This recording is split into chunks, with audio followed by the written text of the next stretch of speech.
Assalamualaikum, salam sejahtera, selamat malam. Terima kasih saudara-saudara yang hadir, kepada saudara Wong Chen, saudara Ibrahim, saudara Iswardi, Faizal dan semua yang hadir pada malam ini.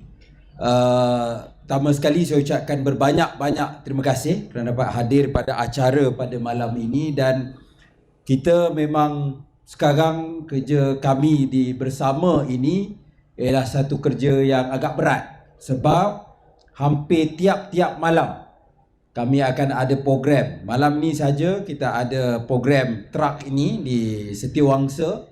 Pada masa yang sama kita ada program apa yang dipanggil Sekawan Kancil. Kita bertemu dengan ahli-ahli parti bersama di beberapa parlimen di sekitar wilayah Persekutuan di Lembah Pantai tadi.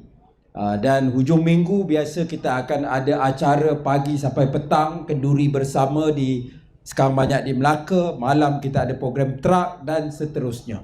Jadi this is an ongoing program. Sebab apa? Sebab bersama ini parti baru.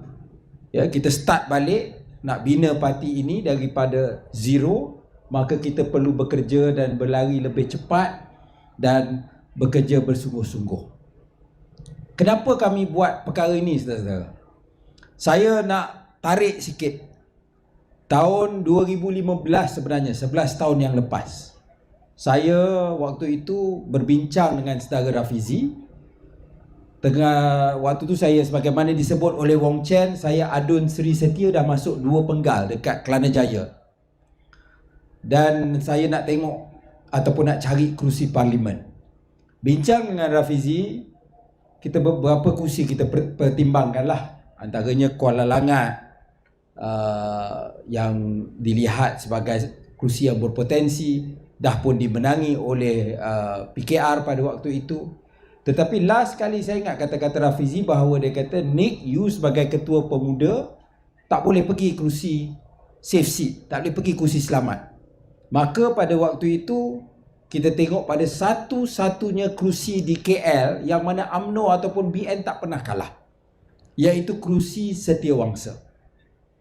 Dan saya datang ke sini 2015, 3 tahun buat kerja, buka pejabat, ada tim bantu di sini.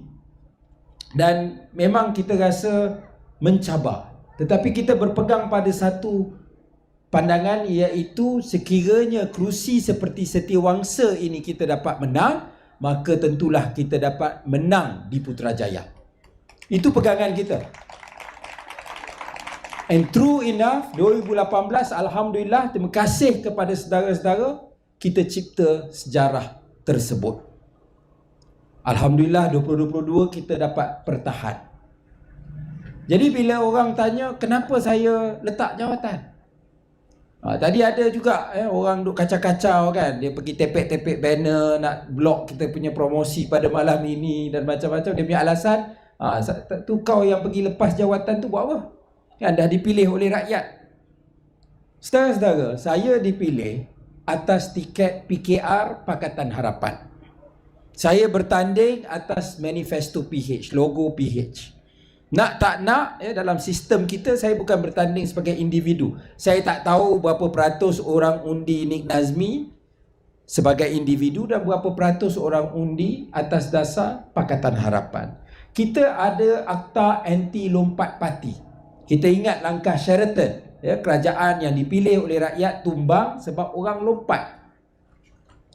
Jadi bila saya merasakan parti PKR ini tidak lagi sesuai dengan saya rasa parti yang saya sama-sama bina, saya mula terlibat dengan parti sebelum pergi universiti lagi, umur 19 tahun.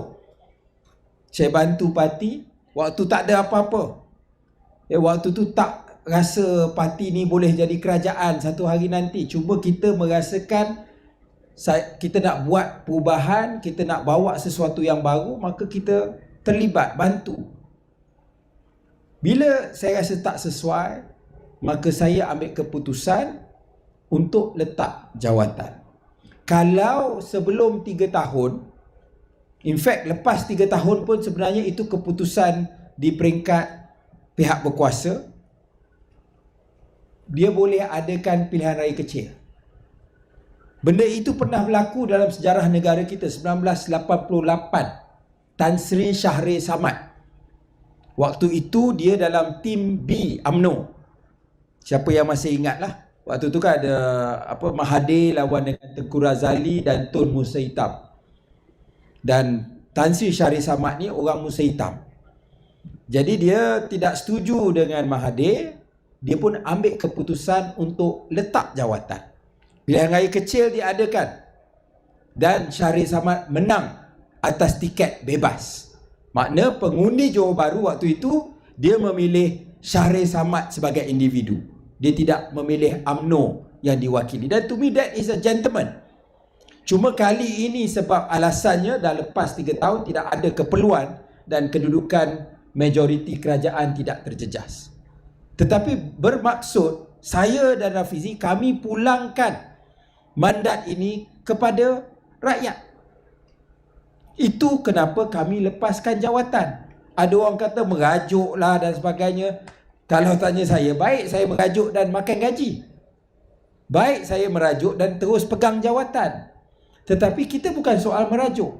Tetapi kami ambil keputusan bila kami dah go all the way.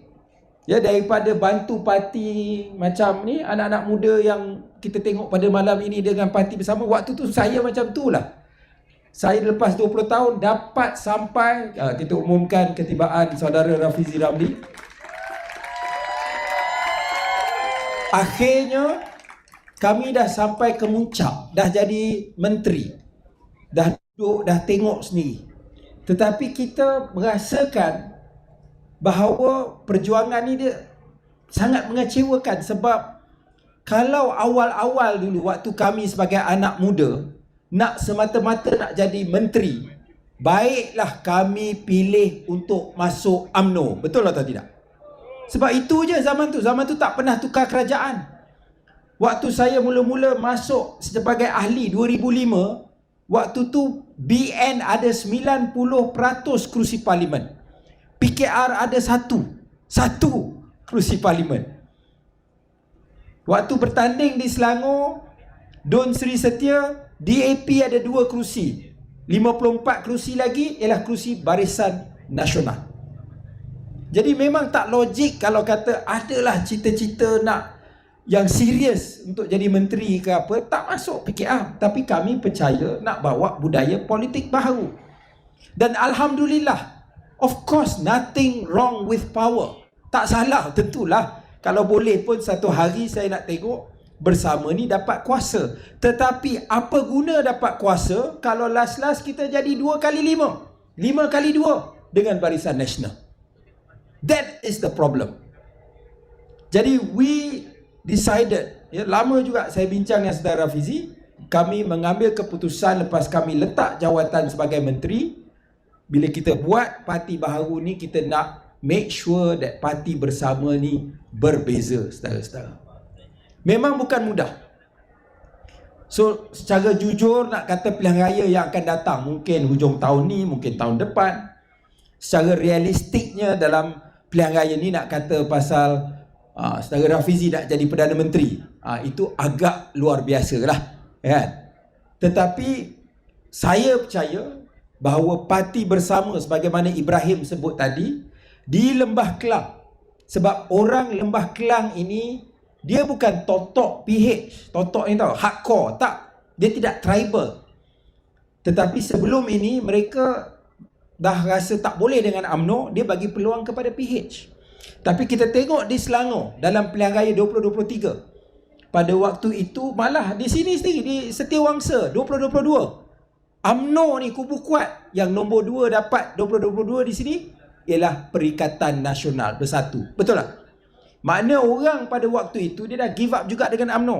Dan dia dah mula rasa PH ni boleh pakai ke tak boleh pakai. Di Selangor banyak kerusi-kerusi di Lembah Kelang, di Don dah pun dimenangi oleh Perikatan Nasional. Dah mula satu demi satu. Jadi PH tidak lagi kuat macam dahulu. Jadi di sini saudara-saudara, orang dah cuba. BN dah lama jadi kerajaan, PH dah jadi kerajaan, PN dah jadi kerajaan. sekarang kita tengok pula kan, kat Melaka ni kita kadang-kadang rasa kesian juga kat PH. Sebab BN dah terang-terang dekat Johor dia tak nak dengan PH. Dekat Negeri Sembilan dia tikam belakang. Dekat Melaka ni PH boleh duk juga nak kenyit-kenyit mata. Kan, kalau orang tu dah tak nak dekat kita, nak kenyit mata banyak kali pun tak guna. Move on lah kan. Lawanlah BN. Tapi tak berani, saudara-saudara. Nak lagi. Sebab apa? Nak kuasa. It's all about power. Tetapi power without purpose is useless. Apa guna ada kuasa tapi kita tak dapat ada matlamat untuk mengangkat rakyat. Jadi sebab itu kami buat parti bersama ini, saudara-saudara, dengan harapan that we can learn daripada kesilapan lama dan kita dapat bawa rakyat Malaysia bersama-sama.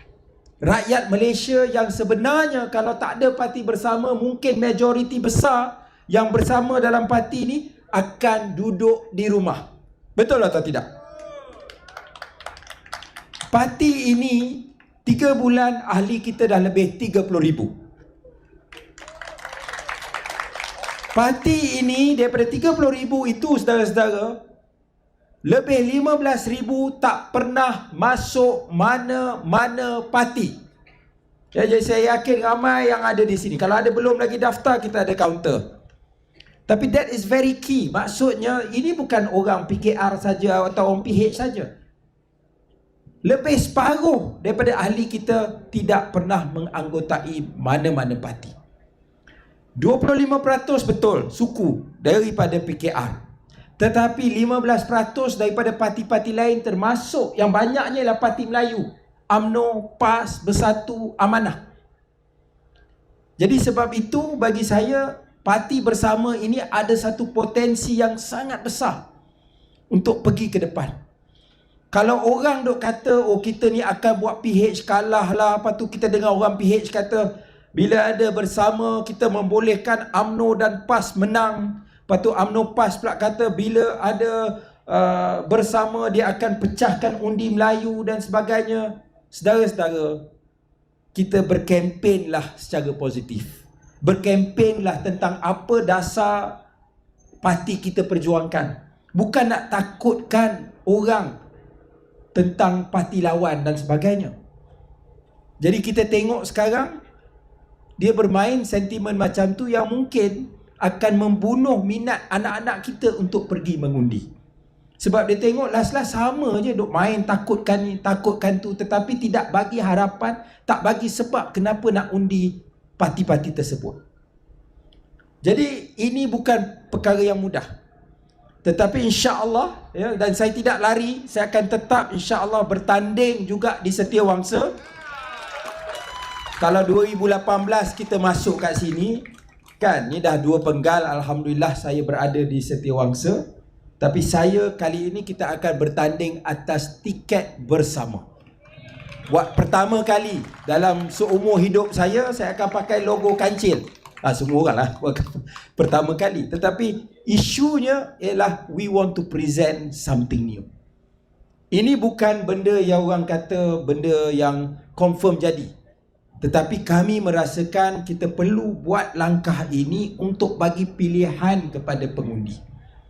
Kalau anda rasa bahawa pernah tengok prestasi kerja saya di sini, kalau anda merasakan bahawa bersama melambangkan what you want in Malaysia, kita tak main politik kaum, kita tak main politik agama, tapi kita nak bawa agenda betul tentang soal-soal besar. Tadi Samdek Joe tadi, ya, anak muda yang ada good job in Singapore, give everything up untuk parti bersama. Anak Tionghoa. Dan kita ada banyak isu. Kalau waktu saya jaga kementerian dulu, isu perubahan iklim. Tengok sekarang panas, kan? Soal apa tu kering dan sebagainya. Nanti bila banjir teruk. What are we doing for that? Kita juga tahu tentang isu ekonomi. Tadi ada disebut soal kemiskinan bandar.